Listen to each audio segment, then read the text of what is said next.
గానుగాపూర్లో దయ్యం పట్టిన వాళ్ళకి దయ్యం వదిలిస్తామన్నది ఎంత మాత్రం నిజం? గానుగాపూర్లో భిక్ష అంటే ఏమిటి? అసలు గానుగాపూర్కి ఎలా చేరుకోవాలి? వీటన్నిటికీ సమాధానం ఈ వీడియో. అదుర్సాది ఛానల్లో వీడియోలు చూసేటప్పుడు ముందు సబ్స్క్రైబ్ చేయడం నేర్చుకో. దానితో పాటు బెల్ ఐకాన్ కొడితే అన్ని నోటిఫికేషన్లు వస్తుంది. సర్వే జన సుఖినో భవంతు. దత్తాత్రేయ స్వామి వారు సూక్ష్మ రూపంలో ఇక్కడే చుట్టుపక్కల ఏ రూపంలోనైనా వచ్చి భిక్షని తీసుకుంటారు అన్న మాటకి నేను ఒక చిన్న వీడియో క్లిప్ చూపిస్తాను. పాత సినిమాలోనే మనకు ఏ విధంగా అసలు మరపురాని విధంగా చిత్రాన్ని చిత్రీకరించారు. దత్తాత్రేయ స్వామి వారి సినిమా చూస్తే మీకే తెలుస్తుంది ఆయన మహోత్సవం. ఆ వీడియో చూడండి.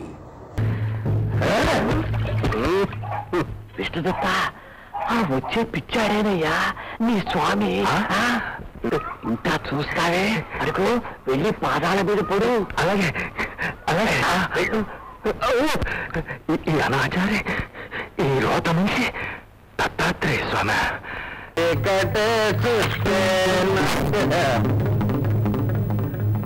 అడుగు స్వామి, వెళ్ళి కాళ్ళు పట్టుకో. ఏం చేసినా సరే వదిలిపెట్టకు. ఇదే నా జన్మకు తుది ప్రయత్నం. స్వామి కరుణ లభించడం, ఈ శరీరం కాలిపోవడం.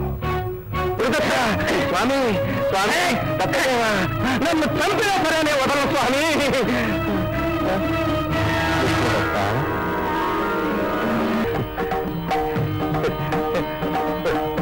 హాయ్ ఫ్రెండ్స్, గానుగాపూర్కి ముందుగా మీరు చేరుకోవాలనుకుంటే గాన్గాపూర్ రోడ్ అనే రైల్వే స్టేషన్కి మీరు రీచ్ అవ్వాల్సి ఉంటుంది. అక్కడి నుంచి దత్తాత్రేయ స్వామి వారి ఆలయానికి మీరు ఎలాగైనా ఎవరినైనా అడిగి వెళ్ళిపోవచ్చు. అక్కడ మేము చూసిన ప్రకారం ఏంటంటే భక్తులు కిటకిటలాడుతూ ఉన్నారు. అక్కడ ఒక పిల్లర్ మీద ఇద్దరు ముగ్గురు కొంత 10 మంది దాకా ఎందు వాళ్ళకి మానసిక రోగంతో బాధపడుతున్న వాళ్ళలాగా, లేకపోతే దెయ్యం పట్టిన వాళ్ళలాగా ఊగుతూ ఏలాడుతూ కాళ్ళు విడదీస్తూ ఇట్లా విచిత్ర ప్రదర్శనలతో మనకు కనిపిస్తారనమాట. కొంచెం భయపడే విధంగానే ఉంటుంది. నిజమే, మీరు విన్నది నిజమే. అక్కడ దయ్యం పట్టిన వాళ్ళకి దయ్యాలు వదిలిస్తారనేది ఇక్కడ నిజమే అంటున్నారు ఇక్కడ ఉన్న ప్రజలు.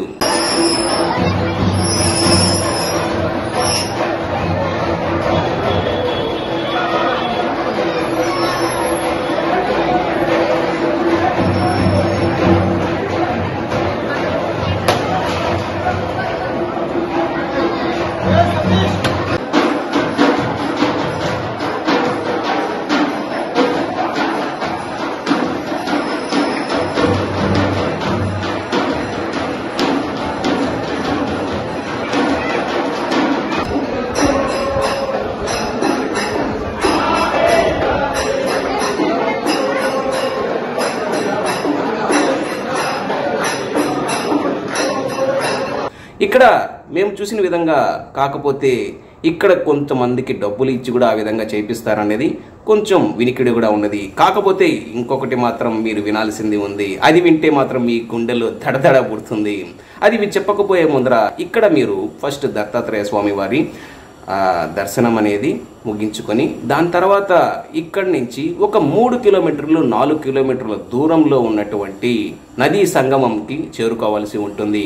ఆ సంగమంలో సూక్ష్మ రూపంలో దత్తాత్రేయ స్వామి వారే స్వయంగా ప్రతిరోజు ఉదయం వచ్చి అక్కడ స్నానం చేసి దాని తర్వాత సూక్ష్మ రూపంలో ఉన్న దత్తాత్రేయ ఆలయ ప్రదర్శన సరౌండింగ్స్లో అన్నమాట అక్కడ భిక్ష తీసుకుంటారు అన్న సమాచారం కూడా ఉందన్నమాట. అది ఏ రూపంలో వస్తారనేది కూడా మనకు తెలియదు.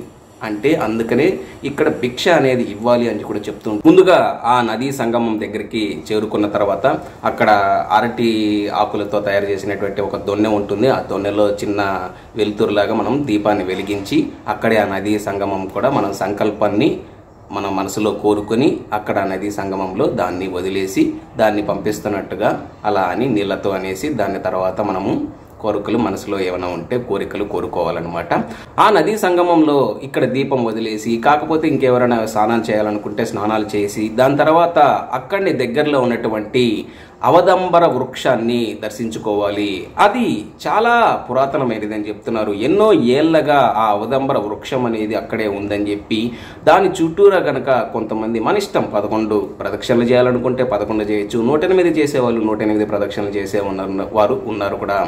అక్కడ చేసిన తర్వాత దానికి చుట్టూరా అన్నమాట మనం దత్తాత్రేయ స్వామి వారి చరిత్రని చదివే వాళ్ళు ఉంటారు.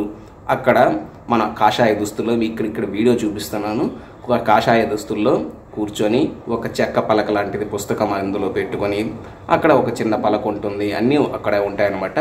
అందులో దత్తాత్రేయ స్వామి వారి చరిత్ర ఉంటుంది. మనం అక్కడ కూర్చొని చదువుకోవచ్చు అనమాట. చదివితే మనకు గురుబలం పెరుగుతుందని చెప్పి, లేకపోతే మంచి జరుగుతుందని చెప్పి, మనకు లాభాదాయాలు జరుగుతాయని చెప్పని ఇలా సమాచారం అనమాట. సో ఇది కూడా మీరు వెళ్ళినట్లయితే గాన్గాపూర్కి ఖచ్చితంగా ఈ ప్రదేశాన్ని మాత్రం మిస్ చేయొద్దు. అండ్ ఇంతకుముందు నేను స్టార్టింగ్లో చెప్పాను, నిజంగా ఇక్కడ దెయ్యాలని వదిలించే స్థలం ఉందా అని చెప్పి, వదిలిస్తున్నారా అని చెప్పి, ఒళ్ళు గగురు పుడిచే స్థలం ఒకటి ఉందని చెప్పి, అది ఇక్కడే దీనికి దగ్గరలోనే ఆపోజిట్లో ఆ ప్రదేశంలో కనీసం ఒక 25-30 మంది దాకా దెయ్యాలు పట్టిన వాళ్ళలాగా ఊగిపోతూ ఉన్నారు. మేము కళ్ళారా చూసామన్నమాట. చిన్నపిల్లాడు పెద్దవాళ్ళు అని తేడా లేకుండా అసలు విచిత్రమైన శబ్దాలతో ఊగిపోతూ ఓ అని చెప్పి ఇంకా మీకు ఊహించుకోవచ్చు అనమాట ఏ విధంగా ఉంటుందో. అది చూడాలంటేనే మనకు కొంచెం తడబుడుతుంది. ఆ ప్రదర్శన మీరు చూడలేరు.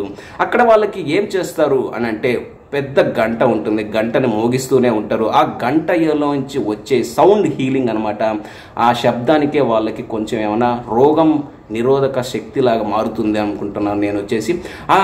దానితో పాటు పూజలు చేస్తూ ఉంటారు. ఇవన్నిటిని చేసి వాళ్ళలో ఉన్నటువంటి క్షుద్ర శక్తిలో లేకపోతే ఏమైందో తెలియదు వాటిని పోగొట్టారు అన్నది మాత్రం ఇక్కడ నిజంగానే వినబడుతుంది. కానీ మీరు ఆ ప్రదేశానికి వెళ్ళాలంటే మాత్రం కొంచెం ధైర్యం సరిపోవాలన్నమాట.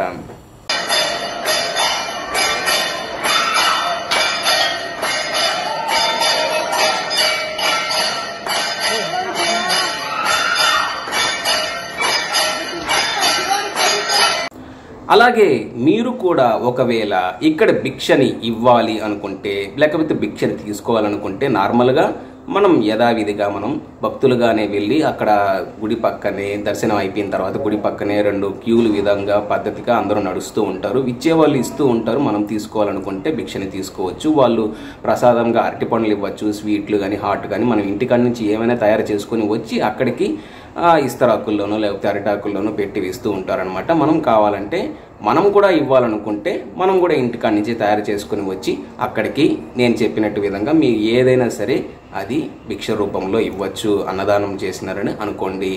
ఈ విధంగా ఇది దీనికి మీనింగ్ అనమాట, భిక్ష అంటే ఏంటి అని చెప్పి.